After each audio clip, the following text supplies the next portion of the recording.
उस गजेंद्र ने भगवान की बड़ी प्यारी सुंदर स्तुति करी, पर उस स्तुति में गजेंद्र ने किसी भी देवता का नाम नहीं लिया। तो भक्तों, आज हम उस स्तुति को सुनते हैं कि गजेंद्र ने कैसे भगवान की स्तुति करी। ओम नमो भगवते तस्मै यत एतच्चिदात्मकं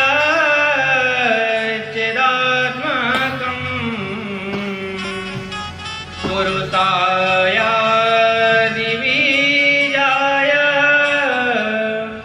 परेशाय विधीमहि।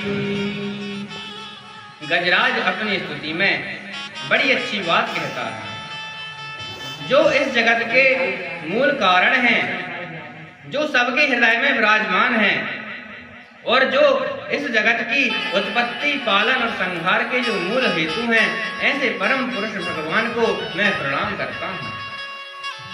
आज वह गजेंद्र भगवान की स्तुति तो कर रहा है, पर किसी भी अन्य देवता का नाम उस स्तुति में नाम नहीं ले रहा।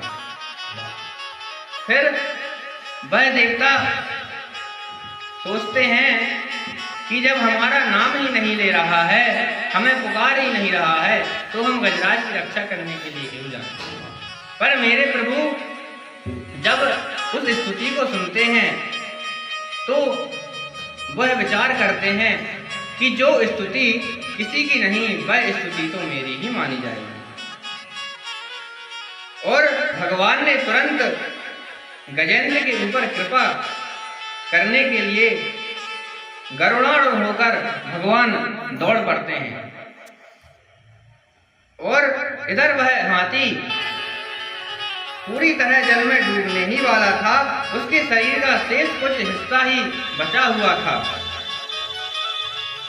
और उस गजेंद्र ने भगवान हरि को आते हुए देखा तो तुरंत भाव विभोर होकर उसने अपनी सूंड से एक कमल उखाड़ा और वहीं से उस कमल को कमलाकांत के चरणों में अर्पित कर दिया।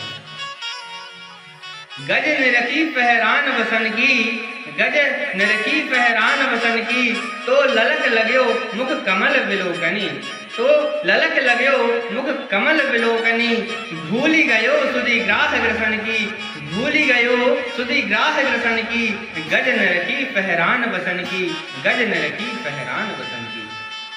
पर जैसे ही भगवान ने देखा ये तो पूरा डूबने ही वाला है, तुरंत भगवान ने हाथी की सूंड पकड़कर उस सरोवर से बाहर खींच लिया। पर जैसे ही भगवान ने उस हाथी को बाहर खींचते हैं तो साथ ही उस हाथी के पैर को पकड़े हुए वह ग्राह भी खिंचा हुआ आया, और भगवान ने तुरंत अपने चक्र दर्शन से उस ग्राह के मुख को चीरकर उसका उद्धार कर दिया। दक्षिण करस्त्र चक्र की कठोर ठोकर से जल सूर ग्राह की समस्त शक्ति खो गई, वाम कर कंज से संभाला है करीस पग, देखते ही शंभु जी की मति सो गई। पीत पट से पहुँचते अंगोचते बिंदु माते के शोभा यह, और अनुराग बीज बो गई, मानो गजराज कहते हूँ कि प्यारे गजराज क्षमा करो, टेर सुनने में देर हो गई, टेर सुनने में देर हो गई। इस